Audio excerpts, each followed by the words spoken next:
Welcome. This is the Fort Valley Boys podcast. I am your host and moderator, Fabian Vince. I got my guys with me, my Sunday crew. Got Pretty Tony, what they call him, Big Straw Anderson. Tonight's show is nothing but brackets, and our most memorable moments from these NCAA tournaments since we've been alive. There's probably a lot of them. So, but this part of the show, Ryan get crunk up. So we're gonna go ahead and do that thing. Go. Hey, yeah. Hey, yeah. Boys, yeah. Hold on. We them boys. Hold on. We them boys. So we are the Fort Valley Boys, as the show is named. We can be on Sundays and Wednesdays, 9:05 p.m. We're also sponsored by Crazy Straw. You crazy and got some straws? Get your crazy straw. Just for me, you got some gray in your beard, got some gray in your head. Go stop by your local Walgreens or CVS and get Just for Men. CB4 will get you right. If you yeah. CB4. Get you right. All right. One of our sponsors, the Black Folks drink, Sprite. Chase with anything because it's a light. You can chase with light or dark. We get shot in the hot, coming in hot.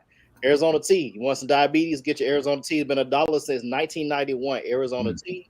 You follow us on Facebook, follow us on YouTube. Podcast by nightshirt.com. Bernard Ingram, Fort Valley alum, also a Kappa, created a website where he gets paraphernalia for your HBCU or your Greek paraphernalia needs. By nightshirt.com. Hit him up. Damon's new podcast, Chopping It Up, will be starting in a few weeks. Check him out. He's going to be 12 o'clock Eastern time, where he's going to be chopping it up about sports, politics, whatever. We're trying to get him at a barbershop, but not Michael Atwater's barbershop, because Mike we would not be sponsoring Mike's barbershop.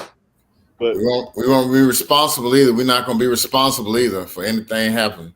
We're not responsible. Any misalignments on the head will not be responsible by the Fort Valley Boys podcast.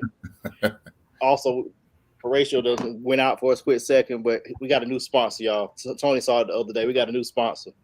Crown Royal XO in ginger ale. That is the dark liquor. Woo-wee. You gotta say that like James Earl Jones, the dark liquor. Dark liquor. I have your dark liquor. I have the dark liquor. Comments, but this is it is very smooth. If you have not tried it, it's a very smooth drink. Try with Coke Zero if you try to keep down the sugar and try to keep down the caloric intake. Ooh, big word, caloric. Oh, ginger ale, your best bet though. Ginger ale. Straight up, man. For those of y'all out there that don't know, that means if you're trying to keep your calories down, okay, your heat units, you're trying to keep them down. That's what he's saying. If you're trying to keep your calories down, drink it straight up. Yeah. Or just pour this much in there. If you just gotta have a taste of Coke, this much. That much. Matter of fact, just put ice in there. That's your taste. Just put there ice. You go. They let it do a little dilution. That's another one. Dilution. You gotta drink a fag though. Once it get watered down, that's a wrap. Right. Guys, well, how's it been, man? How's your week? Man, so far so good, bro. It's Sunday. Ready to do it, man. Ready to do it. Had a good past week. Ready to take on a new chapter. What about you, Pretty Tom? Rough week at work, man. I'm off on Sundays and Mondays, so I definitely was looking forward to my off day. Yeah. Ready for my vacation next Saturday. I won't be on next Sunday, man. Or Wednesday, actually. I'm on vacation next week. Out of the office. You're in an undisclosed tropical location. Mm-hmm. Okay. Like Steve Nash be saying, I'm in an undisclosed tropical location. Bro, you mom. Just say your mom.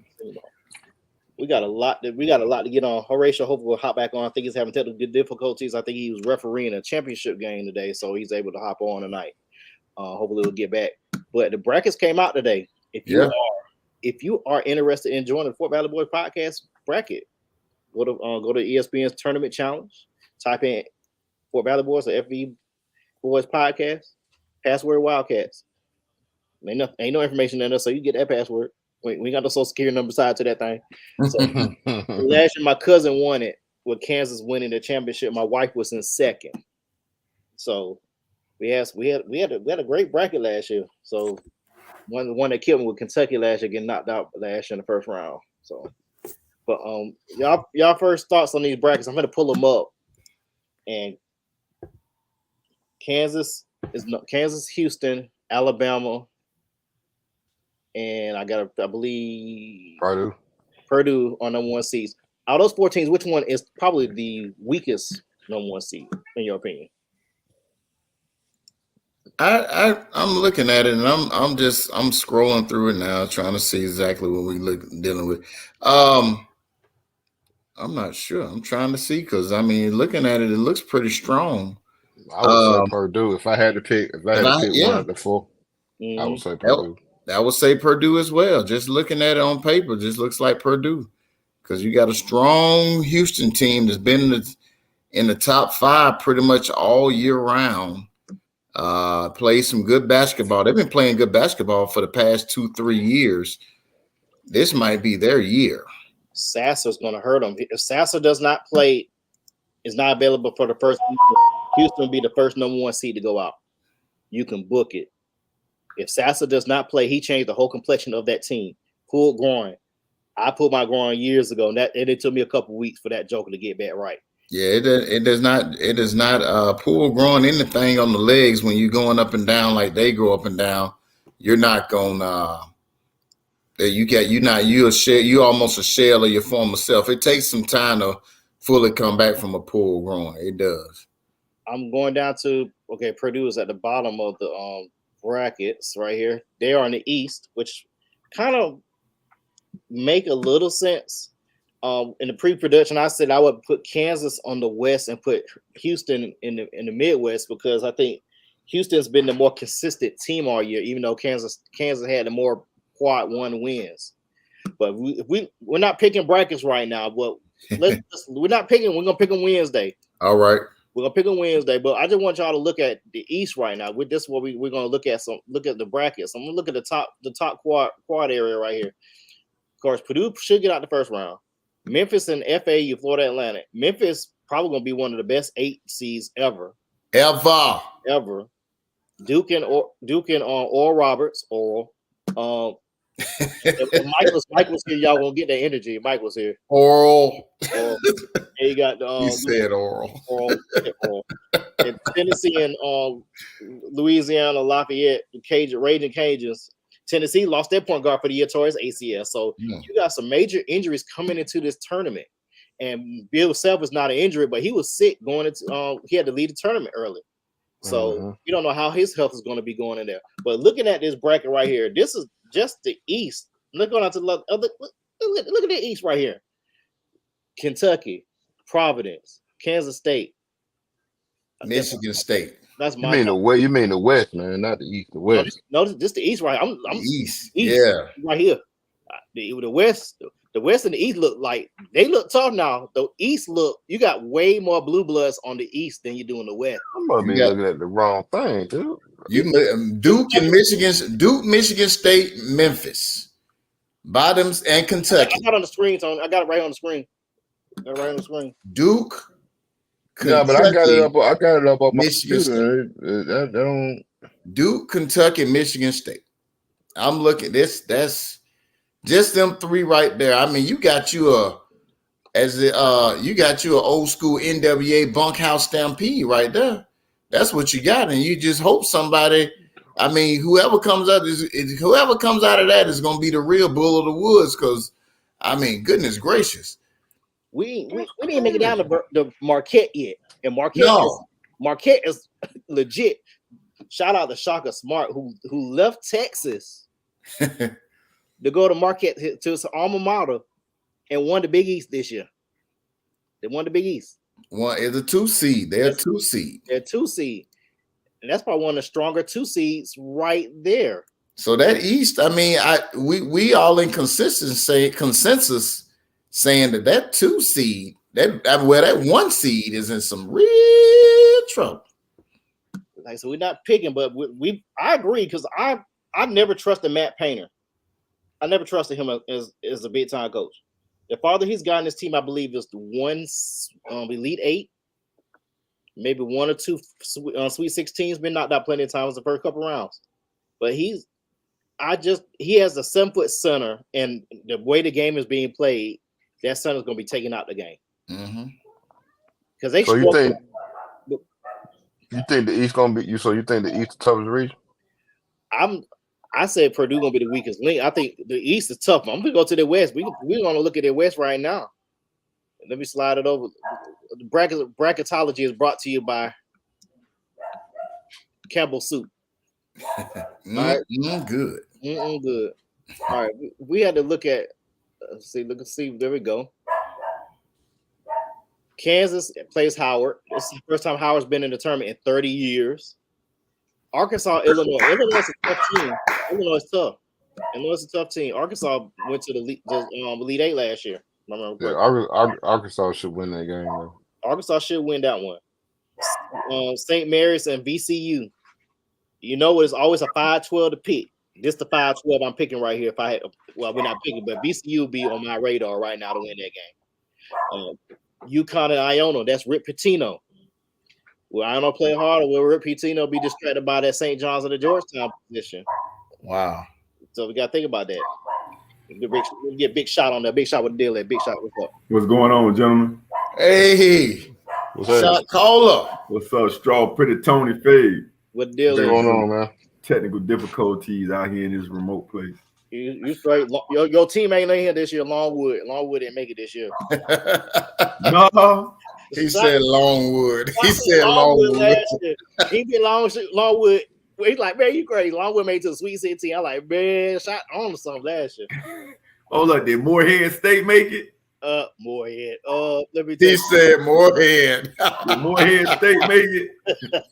No, they ain't making this year. Got to be more careful. But Oral Roberts did though. Boy, we in the sad state if Morehead didn't make it. Oral Roberts did though. Baby. Oral. Morehead State didn't make it. God damn it. Gotta be more careful. But the West, continue going down. TCU, Arizona State, and Nevada, they play the play-in game. They'll play TCU. TCU's gonna be if I had to pick, TCU probably go to the Sweet 16, but we'll get our picks on Wednesday. Northwestern, Boise State, UCLA, and Carolina, Asheville. I'm not gonna joke, Fave. I like the East. The East looks tough. The East looks tougher than the West to me right now, just by looking at some of the teams that's in there. Look, I mean, I see your Blue Bloods, your UCLA. Gonzaga's good. UConn in there. Arkansas, Kansas. I still think that East is a tad bit tougher to me. It just look a little tougher to me. Yeah, the East is going to be a problem. The East is a problem. The East is a problem. Yeah, you got Marquette, Michigan State, Kentucky, Memphis, Kentucky. Dude, my goodness. And I mean, we talking about Purdue. We talking about Purdue being the weakest out of the 4 seeds, but they 4 number 1 seeds, but they still number 1 seed for a reason. The boys had a solid season this year. They number 1 seed. You're right. They got the door blowed off on today against Memphis though, and I don't know. It just if Sasser doesn't play in first weekend, Houston be the first number 1 seed out on Saturday, Sunday, because they play Memphis. They're not gonna beat. No, that's wrong bracket. Purdue play Memphis. They're out. But if Houston don't have Sasser back, we can find their bracket. They are down here. Where are they at? God dang it. Yeah, they don't. If they don't have Sasser for that second game, they're gonna lose to Iowa because Iowa can score anybody. They just can't play no defense. They can score. Auburn can't score, but they can play defense. Iowa's gonna win that game. If Iowa plays Houston and Houston don't have Sasser, Iowa going to the Sweet 16. But it's Iowa, and their coach can't get them out the first round. So hey, let's scroll up to the top. Alabama, this is Murder U. Darius Miles. I think they had That's a tough region too, though. Yeah, Maryland and West Virginia. San Diego State plays defense to play against Charleston. Charleston is known for upsets in the first round. Virginia and Furman. Virginia, I can see Virginia. I can see Virginia going to the Sweet Six, to the Sweet Elite Eight. Creighton and North Carolina State, they made it in as the last four in. Baylor. Watch out for Missouri.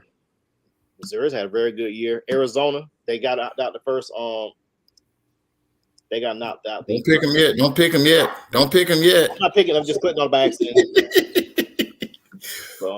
Arizona, I think Arizona's gonna have a problem with Missouri, and Missouri's gonna win that and go to the Sweet 16. Baylor's probably gonna beat Missouri and something like that. But we'll get to that though.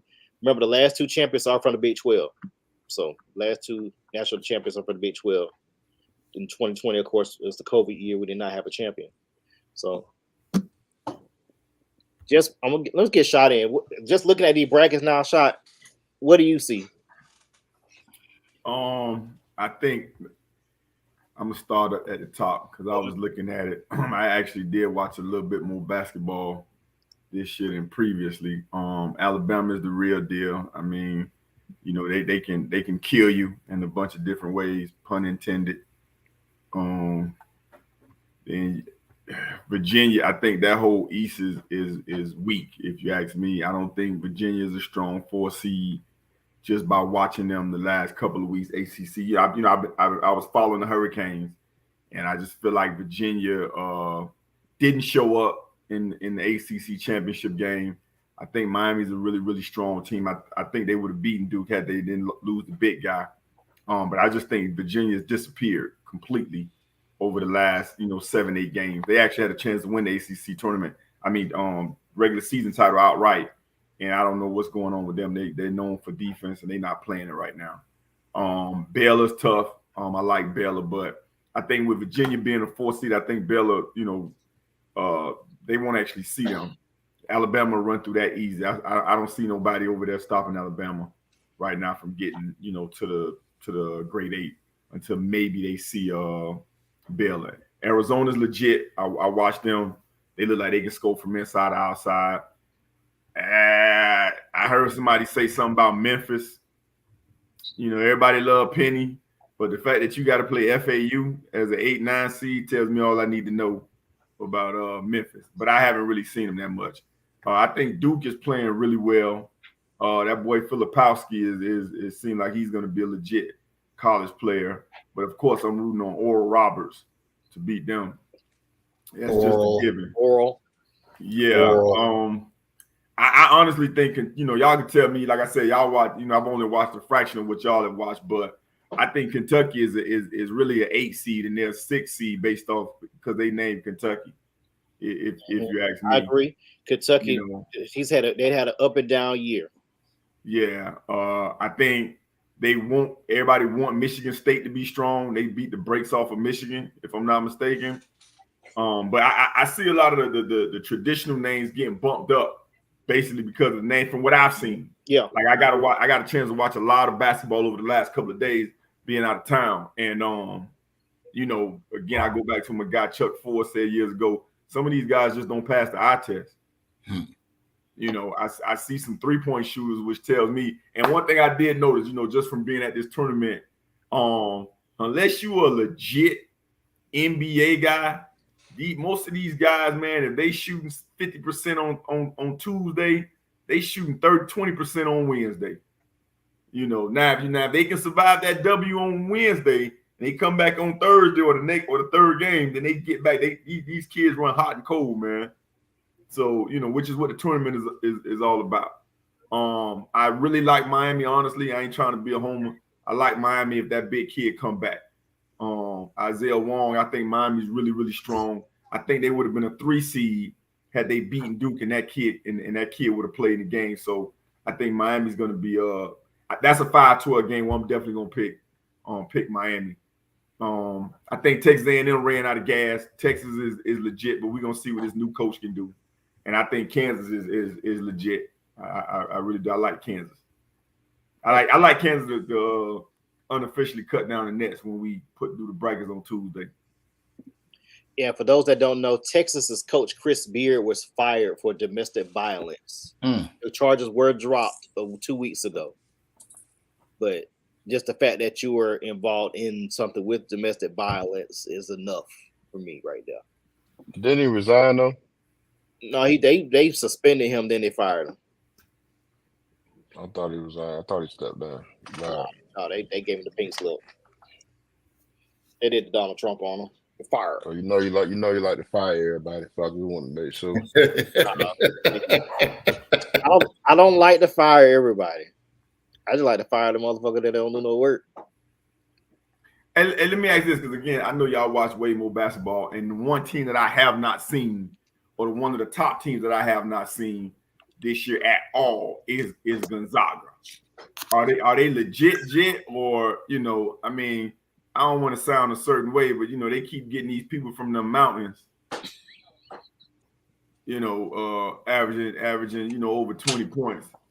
I don't want to seem, I don't want to seem like I'm in the car racing. No.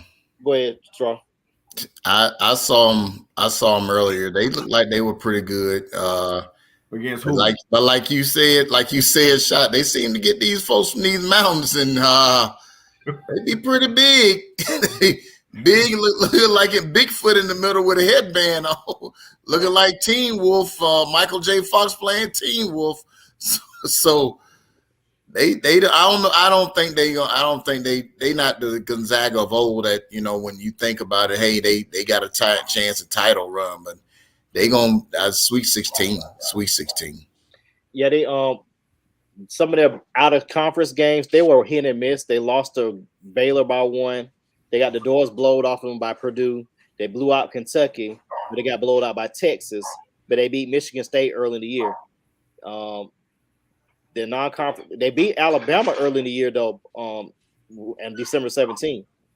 So they were hot and cold. They're on and off, but I think their non-conference schedule is a lot stronger than what it's been in years, which is going to give them a little bit more experience than what they've had over the past 7 years for the program when they went to 2 national title games. The year they got the door blown up by Baylor, and they lost to Carolina in 19, I believe.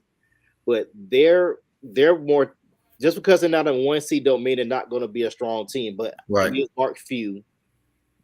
He has had not too few non-conference challenges until this year. Deshaun Hunter said, "Shout out." No, shout out. What's up, Sean? Hey, you know what? Special shout out to Jamal Jenkins. Dinner. Let me think. Jamal Jenkins. The Steph Currys, the Drakes. Like I said, I've been repping a lot of basketball the last couple of weeks, saying, man, I want to put Tony in there, but Tony got a little tan on him right now from the set. I don't know if that's the light or whatever. But man, let me tell you something, man. These light-skinned dudes taking over this basketball game, man.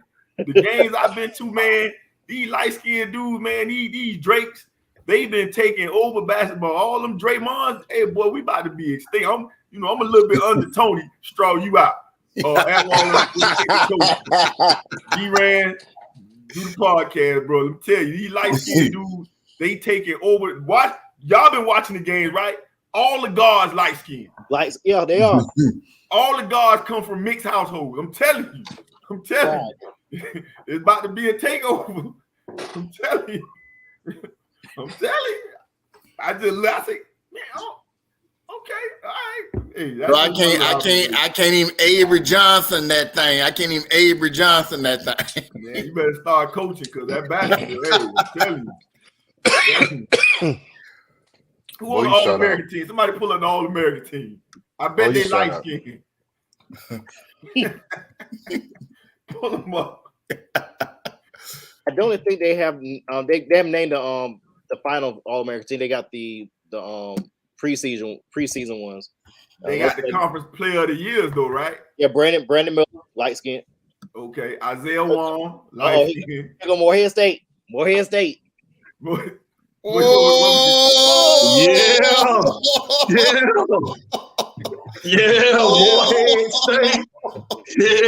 niggas. Yes, sir. Hey, what you doing? Hey, I'm trying to get my PhD from there. Yeah, you really can. But I'm gonna tell you where you can really get your PhD from. Oral Roberts. Oral Roberts. We already talked about Yeah, them. thought of that. I got them beating dude. Whoa, shit! Now wait a minute. I wasn't prepared for that. Got them Wait a minute. Now that's a little bit too much. Now you're doing a little bit too much That's a talking. sentimental pick. Shot producer said Elderbar, the chairman of the Team Light Skin. I'm trying to tell you. Nah, Anatoly, you don't get no pass. Me and you the same complexion. If I don't get in, you don't get in. I think they closed the door when they let Tony in. That's about it. Man, I ain't in that. I know. I'm not in that category. Tony, you ain't in there? No, I'm not in there, big guy.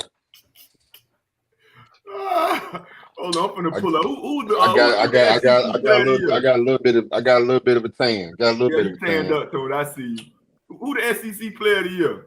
Brandon Miller, the killer.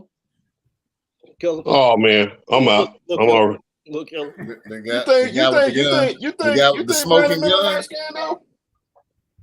No, he in between. He like me. In between. I'm about to say shit. He your complexion, fam. Yeah, what I You said. No, he my complexion. What y'all having a Black Lives Matter moment? What the hell are y'all talking about? That's shot, man. That's shot, man. All the backcourts are light skinned. All the light skinned. He said light skinned folk. He said the light skinned folk take it back over. For the 99 2000. No, they've been out of style since Wesley Snipes. Well, I tell you what, y'all go to the NBA mock draft. I tell you what, and you're gonna see a whole bunch of Drakes on there. Brandon Miller actually a little bit too dog for what I was talking about.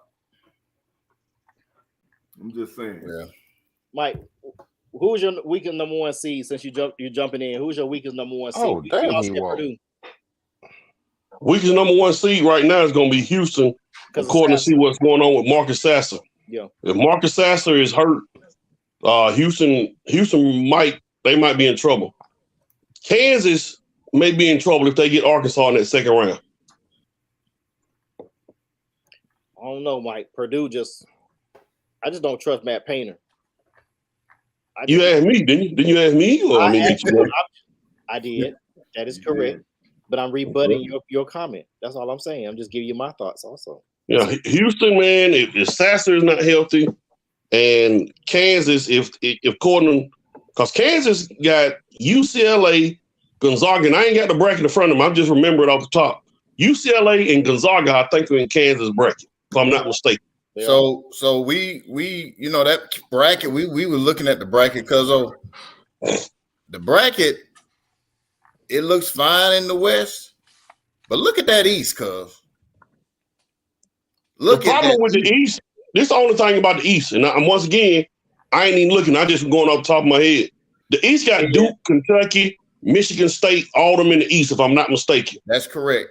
People are looking at that bracket as tough because you got a bunch of blue bloods in it. That's correct. That is not as tough as that West, man. That West with Kansas, UCLA, and Gonzaga, and Arkansas is a sleeper team. Man, it's tough. I'm gonna tell you, and don't homer me to death on this, but I really think Memphis could be a dangerous 8 seed out that East. And look at Tennessee, they are 4 seed. But they ain't got their point guard. He out for the year towards ACL though. They still a 4 seed. I think they can at least get by Louisiana, the Raging Cajuns of Louisiana. Now that second one that they play Duke or Oral Roberts. Now that but Tennessee or Duke will lose in the first round. One of them will lose. If I had to bet, I would bet Tennessee. Louisiana got a kid named Jordan Brown, and it's a beast. So one of them two are going to lose in that first round. And honestly, both of them could possibly lose. Because Oral Roberts, man, they got a dude named Max Abram. He can fill it up. So all y'all in YouTube land, Facebook land, y'all need to be writing this down. He giving you keys to the game right now. Right now. I didn't know about these kids. This is Coach Michael Atwater. Y'all, what'd you say on your end of your message, Michael? Go to hell. Hey, let me tell y'all a couple more teams to watch out for if you're doing your bracket. Watch out for Charleston. Charleston, I think this year they were like 31-3, 32-3. Charleston is a team that can make some noise in the bracket they in. And watch out for that 3. That's a 5. Watch out for that 3-14 game with Xavier and Kennesaw State. It's at Greensboro. Watch out for that game. Hey, Faye, you did the brackets last year, right? Yeah, I said, yeah. Who won? Your producer? Anatoly, right? Yeah. Why the hell we listening to Atwater? I mean, he bringing knowledge. Anatoly, who you got in the 5-12 matchup? Man, pull his mic. He was getting beside himself. Man, I've been watching college basketball. I watched all these teams play, so I'm just giving you some insight. Hey, you probably watched more than I have, right?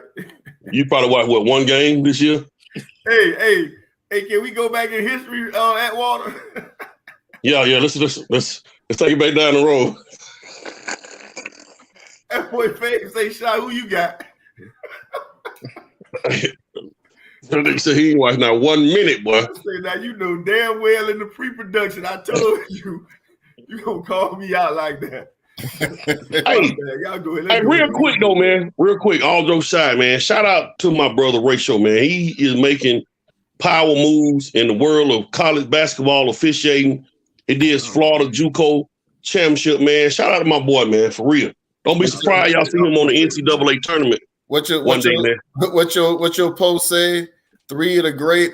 We got 3 great referees and some other dude. some other dude, man. Some other dude. No, it's been a good experience. You know, my season actually just ended yesterday.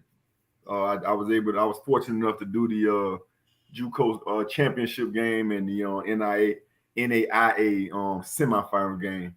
So I've actually done those a couple of years in a row. So, you know, just keep plugging, keep watching film, keep trying to get better. I appreciate y'all, boy. Don't forget our tournament challenge. Yeah, we gotta rest. Get that Skrilla and rest. Tournament challenge. Fort Valley Boys Podcast. Password is Wildcats. If you want to join in for bragging rights, Anatole is the defending champion. Who's gonna have the best bracket? We don't know. The way it's looking right now, none of the number 1 seed might not make it. You can see none. You might see one, but the last 5 years, a number 1 seed has won the tournament. The last 5 years. With that being said, Michael, Shot, Straw, Pretty Tony, what has been one of your most memorable moments from the tournament over the past your lifetime since you've been alive? Let's start with Mike. Man, that's a tough question because it's been several moments. Of course, everybody gonna do the iconic Duke Kentucky game when Christian Laettner hit that 3. I think those UNLV teams and those Fab 5 runs make the moments the most memorable. Them UNLV squads, man, them boys were loaded. Fab 5, I would say, is probably the best, one of the top 3 teams to never win a national championship with that, you know, with Rose and Webber and all them. But I think the moment I look for every year, man, that one shining moment on CBS. Man, I don't think there's another sporting event that compares to these 3 weeks with the NCAA tournament, man. You can talk about the Super Bowl and football playoff, but man, these 3 weeks NCAA tournament is so unpredictable, man. It's unreal. So yeah, the UNLV and the Michigan squads right off the top. What about you, Big Straw? Well, when I first moved to this area, man, it has to be the year that Memphis played Kansas. Chalmers for 3. That was one of mine because Memphis actually had the game won and turned it over and wouldn't foul at the end. And the Derrick Rose team with the Laurinburg kids is one of my favorite moments. This city hadn't been to a championship game since they played Bill Walton in the 70s. And just to see the people here, they were just elated. Everybody was smiling. It was almost like it was Christmas for them 3 weeks. And man, you knew you had something. You knew you had something special, especially with Derrick Rose. That was a healthy Derrick Rose coming into his prime. Knew he was going to be a number 1 draft pick. You had Chris Douglas Roberts, Joey Dorsey, Robert Dozier. You had a loaded team, and everybody knew it. And Coach Calipari was at the helm of everything. That is one of my memories. Even though they don't count it, it's still one of my memories. Can't take that from NCAA. Sure can. I just don't get the point of vacating that stuff because you still watch the game and still happen, and then never mind. Go ahead, pretty. Hey, Michigan had to vacate. Didn't Michigan have to vacate something? Yeah, they had to vacate. They're both of them appearances that you were just talking about. They had to vacate both of them. They were there. I mean, we watched it. We watched Chris Webber fuck up that game. Mm-hmm. We watched them get blown out by Duke the year before. I can't forget that. Yeah, we was in Moore Hall watching that. Yeah. All right, Pretty Tony, what's your favorite, most memorable moment? I mean, actually, to piggyback off Atwater, man, definitely give a shout out to the UNLV team first and foremost, man. Doing some dominant ass teams, man. I used to love to watch them boys play. And then the Fab Five definitely. But to be more specific, man, it has to be Chris Webber. You know what I'm saying? Calling the timeout that they ain't had, man. I really, really believe, you never know, man, but I really believe Michigan was gonna win that game if Webber wouldn't have called that timeout. Just Jalen Rose was right there, like with the ball, with his hands out, like, give me the damn ball. If he had just passed that ball, man, he panicked and freaked out and called that timeout. But that's definitely the most memorable for me. I mean, that was the first time I ever saw anything like that, and hadn't seen anything like that since. In such a pressurized moment. Mm-hmm. We get to the comment right quick. Chauncey said UMass had squads at one time. They did from 93 to 96 with Dante Bright. Marcus Camby, Dante Bright. Sure did. Calipari. Carmelo Travieso, Edgar Padilla. Yep. I remember that squad, Lou Rowe. Them boys were loaded, boy. Yeah, they beat Kentucky early in the year in 95-96 season. And Kentucky only lost 2 games that year. They lost to UMass and they lost to Mississippi State in the SEC championship game. That's a young Calipari there with him and John Chaney. Him and John Chaney finna get to fighting at one time. Mm-hmm. Finna beat your ass. Whoop your ass. The judgment.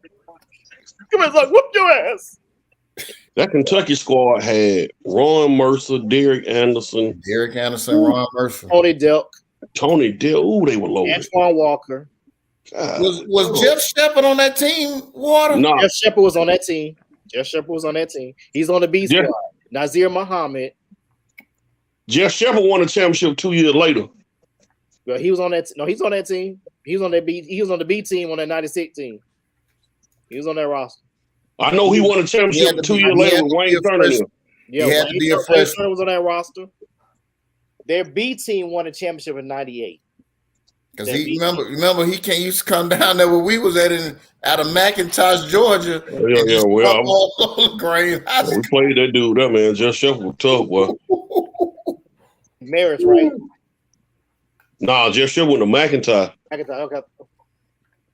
Who went to Marist? I thought he went to Marist. Okay, but here's Kentucky 96. I'm gonna get before we get shot. Here's his most memorable moment.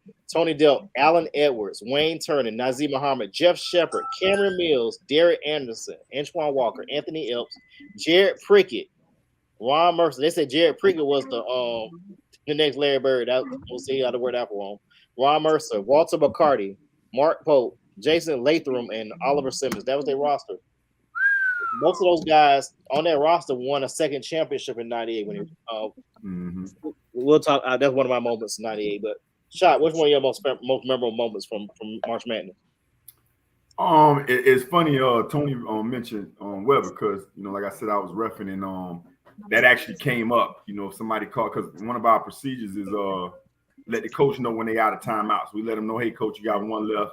and then we let them know again if you got when you're out. And so the question came up this weekend: what happens if the coach calls a timeout? Do you give him a timeout, and then do you give him a technical foul, something like that? So we brought up the Chris Webber play because of that. So that's what stuck out to me when he said that. But as far as memorable moments, man, I kept trying to think about what I would go with, and I keep going back to '89 when my man took over. What's his name? Fisher, and Glenn Rice just caught fire. Ooh, oh boy, Glenn Rice, Ramir Robinson. Yeah, 61% free throw shooter. I just made that number up, but I know it was low. End up hitting the 2 clutch free throws against Seton Hall, man. Just you got you would turn into a basketball fan watching that team and just watch Glenn Rice just go to work for 6 games and Steve Fisher being 6-0. And for me, when you talk about memorable moments, I know UConn had a nice little run. But what Glenn Rice did, man, that's to win it. Now, big dog Glenn Robb did his thing before he ran up on Duke when he hurt his back. But what Michigan did in 1989 was pretty special. Yep, that's a good one now. Yeah, and shot produced brought one. Bo Kimball, left-handed free throw for Hank. Gathers. Yep. Yeah, hey man, I remember watching that live, man. When Hank Gathers had just caught a alley. And he fell out, man. I remember that. Yeah. They used to put up so many points. Oh my goodness. Lola Marymount. Man. C. Green, you talking about memorable moments? Is he talking about UNC Duke last year as a memorable moment, like of all time? No, yeah, memorable moment from the Final Four when they national semifinal game last year. They played in the national semifinal. Duke blew the game. They wet the bed, and pretty much that was Coach K's last game. Oh, okay. Yeah, that was Coach K last game. He was going up against Herbert Davis, though. So. Mm-hmm. They turned down the bid to the NIT tonight. Yeah, because 2 of their players had the same girlfriend. That's why they struggled this year. Whoa. The 2 players dating the same track star. No, she was on the women's basketball team. They had conflict the whole second half of the year. I didn't know about that little TMZ moment. Thank you, Fade. That's why you probably think like, what's going on with them? The whole back, the backcourt were struggling because they were fighting with the same girl. So I think that's a bad look, man. Hugh Davis turning down the NIT. I think that's a really bad look, in my opinion. Yeah, take the NIT, win it, and come back next year. Even though most of your team ain't come back, just give them something to remember the season by. But I got several memories.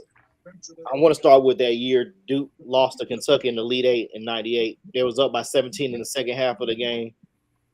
17 minutes to go. They're up 17. Wayne Turner kept shaking the bacon on them. And you were right there with me. I remember that. You rubbed that in because I'm a Duke fan. Yeah. Hey, that's enough. That's enough, Faye. I remember that. Okay. That game right there, Wayne Turner was having his way with Duke. And Duke would have won it if they gave Chappelle the ball a little bit more. Chappelle ends up transferring to Michigan State and doesn't do anything because he doesn't play defense. That's why he didn't play at Michigan State. Oh man, I'm just saying. He didn't. Where's the lie? Find it. I'm just saying.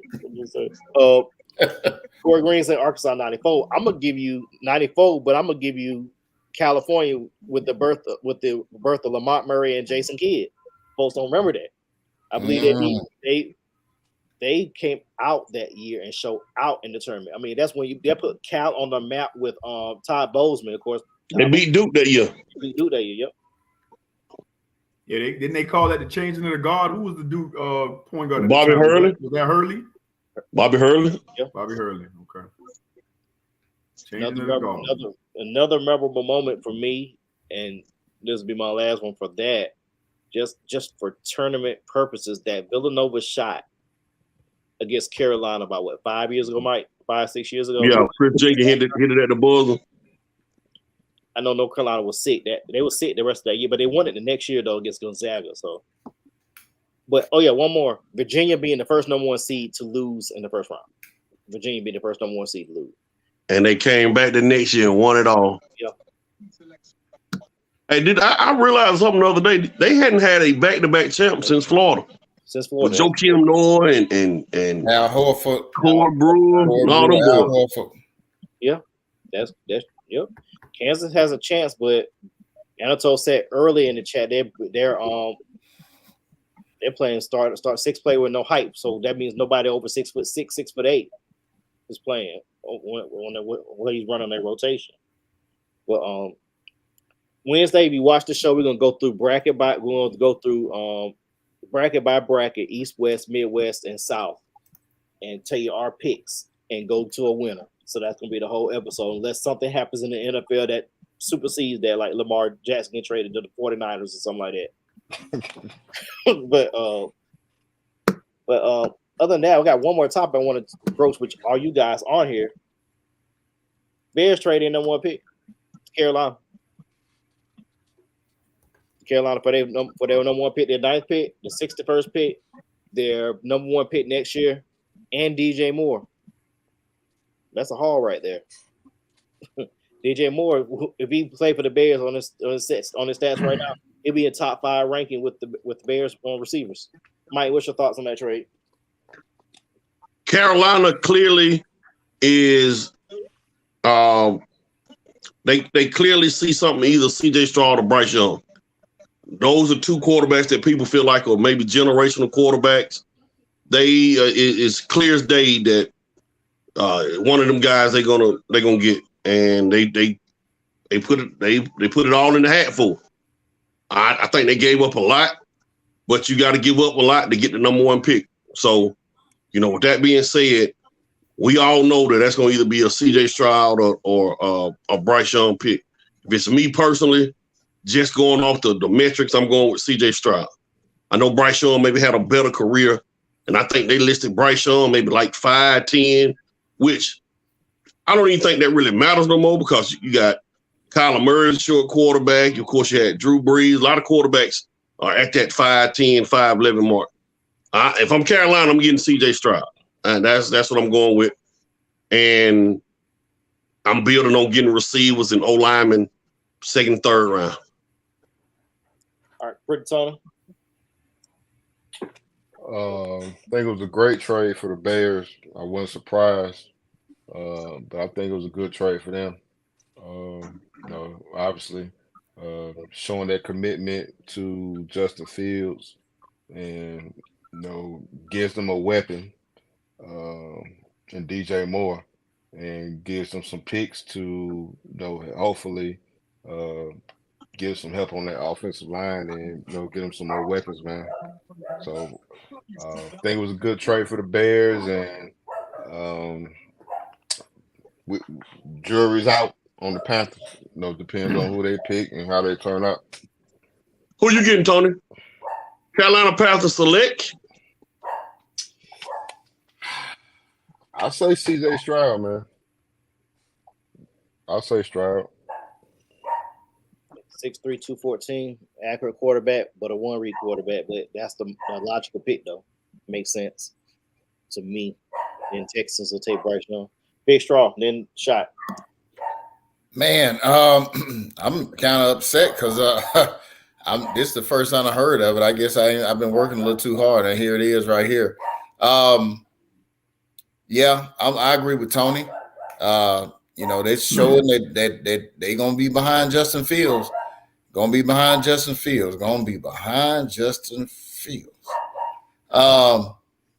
But yeah, if I'm the Carolina Panthers, that's what you got to do. That's your weak point. You might as well go on and do it. You're going in. So yeah, give me that. Who you taking? Who you taking, Ryan? I'll take CJ Stroud. I'll take him. If he that, I want to let me see his pro day. I don't. He can make all the throws. He's prototypical. Give me him. Let me see me. Y'all watch this. Watch the stepdaddy right here get to talking. Watch this. Everybody know. Quiet. You already know. Hold on, everybody quiet. Why do you hate Justin Fields so much, Straw? Why? Tell the audience why. Oh, you know why. Why? Because he left Georgia. My bad. Because he left Georgia. Well, I'm not even gonna get into it. I've gotten soft on that whole note since then. That's good luck to that young man. I just hope that he gets some offensive line so they can stop beating on him. Young black male that can actually throw a football. He's a starting black quarterback, and I wish him all the best now. All those feelings have subsided now. I don't wish no more ill will on Mr. Fields. Hey man, can we let this man stepdaddy talk? Because he coming in. Go ahead, Sean. First of all, that's my godson. Okay. That's what they say on paper. So let's address the trade. I think it was a horrible trade for Carolina. And the only reason why I think it's a horrible trade is because you gave up two ones, you swapped ones, gave up another one and a 2 for whoever we talking about, CJ Stroud, Bryce Young. They unproven. Why not get that up and go get an NFL MVP and Lamar Jackson? Why not go do that? Like, whether we talking about Bryce Young, CJ Stroud, we don't know what none of them gonna do. At the end of the day, nan one on Big Trev and nan one on Andrew Luck. That's just real. They all got flaws in their game. So I think it was crazy. If you're gonna get that up, go get that up for Lamar Jackson. Now, I know somebody gonna say, yeah, but you got to pay Lamar Jackson. Okay, pay him. Okay, you pay the man. Pay the man. Yeah, show me the money. You don't know what you gonna get from these unproven guys over here. There were 3 quarterbacks drafted in that 2020 draft with Tua, and the dude in the second round ended up being closer to MVP. No disrespect to Joe Burrow, because you still a real deal, Joe Money. But like Jalen Hurts is the future of the NFL. So like we y'all spending y'all money, go get Lamar and then put weapons around him in free agency. But now who I'm picking? Come on, man. Y'all know who I'm picking. But let me say this. Let me reserve that for the pro day. If Bryce Young can make all those throws and he has a legit NFL arm, then I'm going with Bryce Young. I know y'all looking at CJ Stroud from the measurables, but I was having a conversation with somebody recently. They from the same area, and Bryce Young has beaten CJ Stroud on every level. Every level. I'm talking about Optimus, Matter Day over there on that West Coast. They choose the quarterback that they want to come to Matter Day, and they chose Bryce Young over CJ Stroud, and then DJ, y'all know his last name, he was number 2, and then CJ Stroud was number 3. Neither one of them wanted to go to the Elite 11. That's how CJ Stroud ended up going to the Elite 11. And then no disrespect to CJ Stroud because he's working his butt off. But my question is this: who do y'all compare CJ Stroud to? What quarterback comes to mind right now when you say CJ Stroud? None. Who? I can't think of one off the top right now. Can't think of one. Everybody compared him to Justin Fields, right? Dak Prescott. Ooh. The reason why CJ Stroud ain't no runner. He don't really run. Dak Prescott is not a big time runner like that. He stays in that pocket and he looks through his progression. So, as an NFL quarterback, I would say a Dak Prescott. Well, he doesn't look through his progressions. That's not Ohio State's offense. For him to have progressions. We talked about that last year. But they've been comparing him, to Justin Fields. And I'm trying to figure out why. Justin Fields' team just had the worst record in the league. So if that's the quarterback we comparing him to, then we need to find another comparison. We can't be picking CJ Stroud because of his measurables and Justin Fields, because they had the worst record in the league. If you're going to sell tickets, Carolina, get Bryce Young. If we're going to market something, Bryce Young is definitely more marketable. So, like you say, but I got a quick question. We're going to wait till they pro day. They hadn't shown you enough in pads over the last 2 years? Yeah, but I want to see you. I want to see what kind of arm you got. Like, and we all know this, man. These systems, and again, if you're talking about just based off what you're seeing off the game, then there's no way you don't pick Bryce Young. He's the one that actually goes through progressions.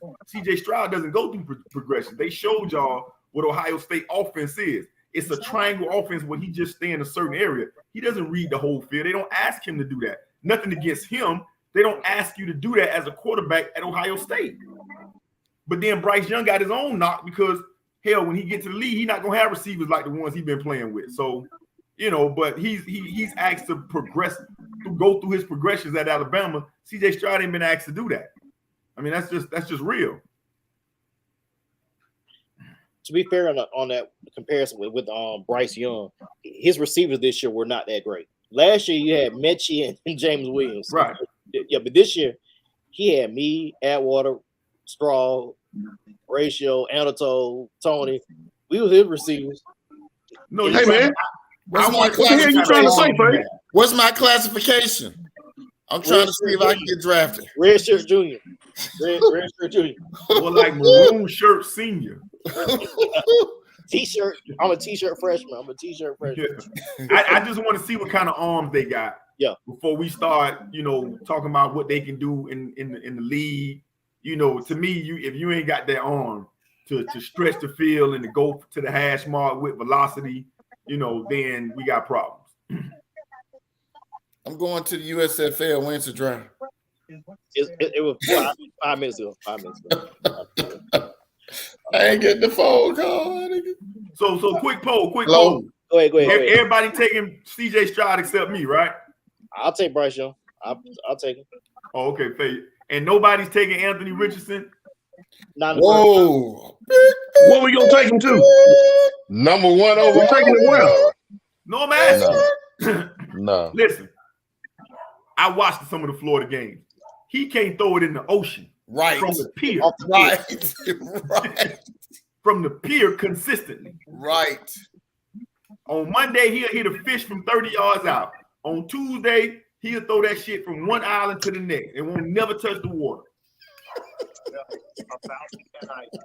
And my thing is, if you don't work on that before you get rich, me and Edward have been having this conversation for 10 years now.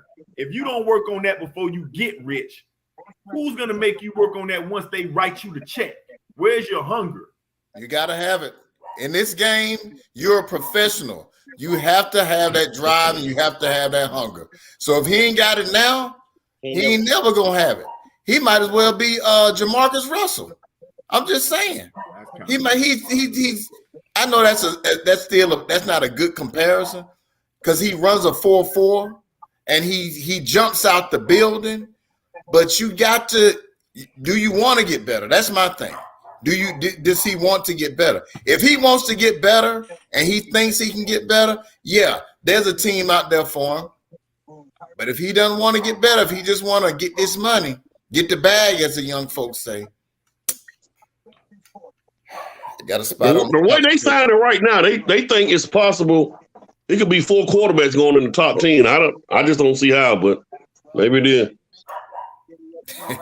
Hey, whenever y'all get a chance, man, go to NFL.com and click on some of them combines and listen to them or read those scouting reports. Man, they brutal.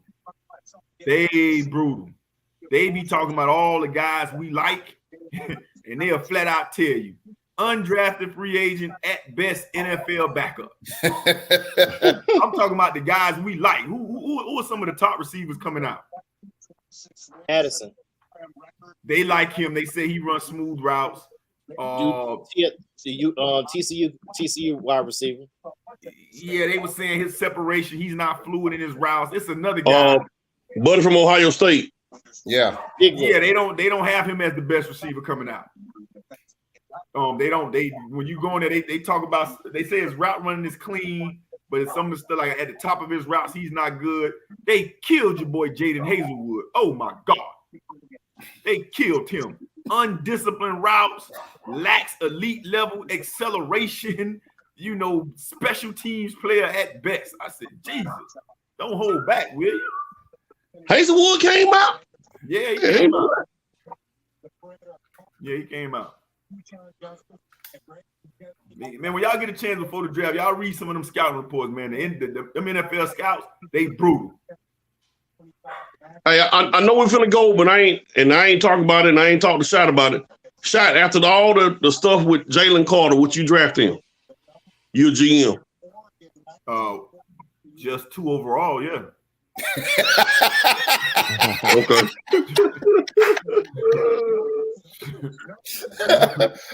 Look at Faye. Everybody look at He wasn't here when we had that conversation at Water. No, he wasn't here. That was what was it, 2 weeks ago? Yeah, we said he gonna fall. That was last week. Yeah. Look at Fade, y'all. Look at the GM at the top. Look at the GM at the top. Are you ready? Yeah. If I'm the Arizona Cardinals, let me get that guy right there. Because that's he'll go before Will Anderson. So you would draft him too, ratio over a quarterback? Houston picked 2. No. I wouldn't draft him over a quarterback. I'm saying he wouldn't fall as far as being one of the best non-QBs taken. Oh, okay. You know, I would still go with Will Anderson because he go after the quarterback. But my point to that is Jalen Carter not finna go in the teams. As soon as they don't need it, as soon as they get to the team that don't need a quarterback, then it's a Will Anderson, Jalen Carter discussion. It ain't no Will Anderson because Jalen Carter was riding neck. No disrespect to nobody, please. Was careless. That's I'll leave it at that. I don't want to say nothing mean. Yeah. One quick comment before we get our party shots. Chauncey said, "What about Hyatt from Tennessee? What they say about Hyatt?" Okay. So what they basically said was good acceleration. They said, and they talk about the games too. Never had to come off the line of scrimmage. Can be easily rerouted. All of his play or most of his plays pretty much show him in motion, free releases, running down the seam. So they was questioning his route running and what would he do against man-to-man coverage up against the run. I mean, up on bump and run coverage. So basically, they talk about all the stuff that they don't look at the stats. They basically saying we don't trust your numbers because you was always on the move or in a stack formation. So basically, they saying all you did was run nines and they threw up the ball. That's basically what they saying. We ain't seen no route tree from you. Well, yeah, it was confusing people. So I'm gonna try to pull it up before we get to the pawn shot. Go ahead. We at party shots now. If you still pull it up, go ahead. We're gonna start with bitch ball. Hey, my pardon shot, man. My pardon shot tonight. Shouts out to my guy. Well, he ain't my guy, but I got that doggone Tyreek Hill. That doggone Tyreek Hill went to the U.S. Track and Field Masters and was 0.04 of a second from breaking the indoor world record. I know he's fast. He's the fastest man in the NFL. Sweet Christmas, this guy there. We knew he was fast, but he made everybody like they was running backwards if y'all saw it. So shout out to Tyreek Hill. Also Jalen Ramsey and Tyreek Hill in Miami. Okay. All right. That's all I got. That's my pardon shot tonight. Yeah, Jalen Ramsey for a 3rd round pick and a tight end. Ooh, they let I think Xavier Howard go, or is it Byron Jones? I can't remember which one they let him go. Pretty Tony. First of all, like I said earlier, they were healthy all year. Man, short and sweet. They were missing. I'm tired of hearing about Aaron Rodgers, man. I'm tired of hearing about it. As I've said before, I find it ironic that as much as he was been out of shape about how Brett Favre was waffling every year as far as trying to decide whether he was going to continue to play or whatever. Here we are doing the same exact thing, and even more ironic that it looks like he's about to go to the same team Brett Favre left the Green Bay Packers to go to for the first time as well. I'm interested to see how it's going to play out if it does go that way, which I'm pretty sure it's going to. I don't think he's built for New York, so I'm really interested to see how that's going to play itself out and whether he's going to crash or burn or not. But regardless, man, make a decision already, and Green Bay and the Jets make this happen. I'm tired of hearing about this every day, man. Please. Yeah, Justin Love is one of the biggest losers in this because he don't know what to do. Green Bay need to know if they need to pick up that 5th year option next year. So, Michael. Hey guys, NCAA tournament. We just got through talking about it, but there's other March Madness events or tournaments going on. NAIA is in their round of 16. They're going to Kansas City. The JUCO will be going to Hutchinson, Kansas. D2 has already started Division 3. The point I'm making of this, man, Division 1 is not the only level of college basketball.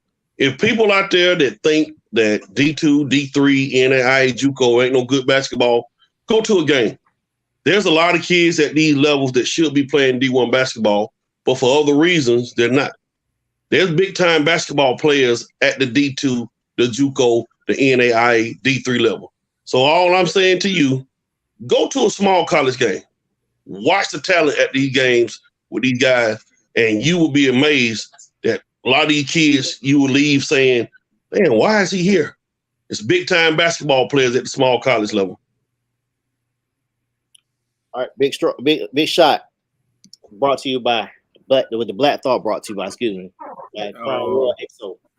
I really wasn't prepared for this because I hadn't planned to be on, but let me first go back to what you asked me about, Fave. They were talking about Jalen Hyde. They was basically saying the schemes, what we talked about, the schemes pretty much gave him a lot of free releases. His strength was that he can eat the cushion up and no problem, but they said he has problems getting off the line of scrimmage. Said he'll be a boom or bust potential. So like, you know, he's rated one of the highest people. Route tree somewhat limited, lean frame, lacking play strength, knocked off course when press punch finds him, unsuccessful holding ground when the catch is contested. Like, man, they brutal. They call it out.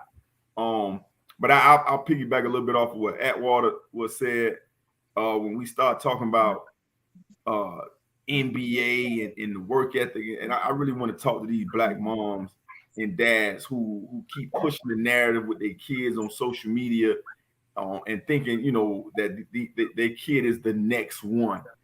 And like Atwater said, when you go to these JUCO games, it's a lot of kids out there that when you do some research, they played on big time AAU teams and people assume that they was going to go be big time. It's some hell of athletes out there. These guys in the NBA and these guys that are playing overseas, they are some of the best in the world. Not the world, but the world. You know, and the work ethic that comes with that. I made a note to let my son know when you go to these games and you see D1 ball and big time JUCO ball, which is a lot of guys that actually come from D1 ball that are head cases, you know, allergic to class, all that good stuff. Their bodies are chiseled. Shout out to my homegirl, Tony Miller. Her son played for Duquesne, you know, and I want to use him as an example because when you look at his body, like these kids, they put a lot in their craft. So I'll finish this off with the great, legendary, often imitated, never duplicated, Don Staley said, a lot of you kids out here got NBA dreams with backyard work ethic and your parents applaud it. Parents, stop applauding that laziness. That's my Black Thought.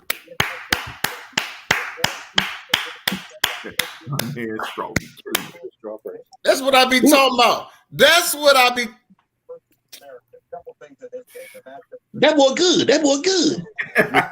Good and terrible. That could be the movie that we will review. Coming to America. Just for real, man. Y'all. Hey, listen, real quick. They got a kid play for Tallahassee Community College. He was supposed to play. He was at Oregon first, and you could see it. Like he got his thing, but every time somebody made a call, man, that's bull. It's like, yo, this dude got issues. Like y'all at the JUCO national championship or state championship, you got college coaches here from all over. They was there. And let me tell you what this kid did at the end of the game. I'm sorry, but just to piggyback off that because we educators. This kid in the championship game, he got an offensive charge and he mad. And the guy that come up to wipe the sweat walked by him and said, good call, ref. And he ran up on him. He ran up on him on the baseline. Ref gave him a tech, bomb. So they separating them and all that. The benches ain't clear, but they was like, yo. Then he turned around and say, man, ref, you effing suck. Ref like, okay, bomb, now you gone. And they lost the game. They lost the game by like 3 points. They was the number 1 seed. Yeah, he won't get an offer. He'll be right there if they keep. He gonna get an offer somewhere, but it might not be the level he wants. So go check out. I forget the Netflix series. They did 3 years of basketball, 3 years of football, but they always do a JUCO. They did East Mississippi football 2 years. 1 year they did a place out in Oakland. There is a basketball one that came out during COVID. I forget the name. East LA Community College. Yeah, East LA Community College. If they still filming, you're gonna see a lot of them kids. Same story. Last Chance U. Thank you, Anatoly. Last Chance U. Hey, those are the ones you see. They had one at East LA. Same thing. Wanted to be this. He had been to the big time. Wanted to get back to the big time, and could not. He was his own worst enemy. But yeah, check out Last Chance U for basketball. One of the things that these dudes do, man, now, this transfer portal, which it open up tomorrow for basketball, a lot of these dudes that if you a freshman, you didn't get no clock, they feel like I go to a JUCO, ball out for a year, and then I go back up. Yeah. And with the transfer portal, that ain't always the case. Because now, if you're a D1 coach, I ain't got to go get JUCO transfer. I can just get dudes that's already been in D1. So you're just gonna go ahead and do that. You're gonna go to transfer portal instead of going and just working hard and building your craft. Okay. All right. A college coach told me 2 weeks ago, in this order, this is what they do when it comes to their roster now. 1, they re-recruit their own players to keep them there. 2, transfer portal. 3, JUCO guys. 4, high school. High school is an afterthought to these college coaches now. Their first job as a college basketball coach, and really college football too, to re-recruit my own players so they'll stay. Re-recruit. High school players, you may get 800 to 1,000 go D1 now. May. And think about it. If I'm a college coach, I would rather have a guy that's already been around, know the system, 20, 21 years old than an 18-year-old. Wouldn't you? Makes sense. That'll be my part of Shot on Wednesday talking about the college game, but and the NBA need to work together to figure something out. That'll be my part of Shot on Wednesday. But tonight, I just want to bring up 2 names that we've talked about.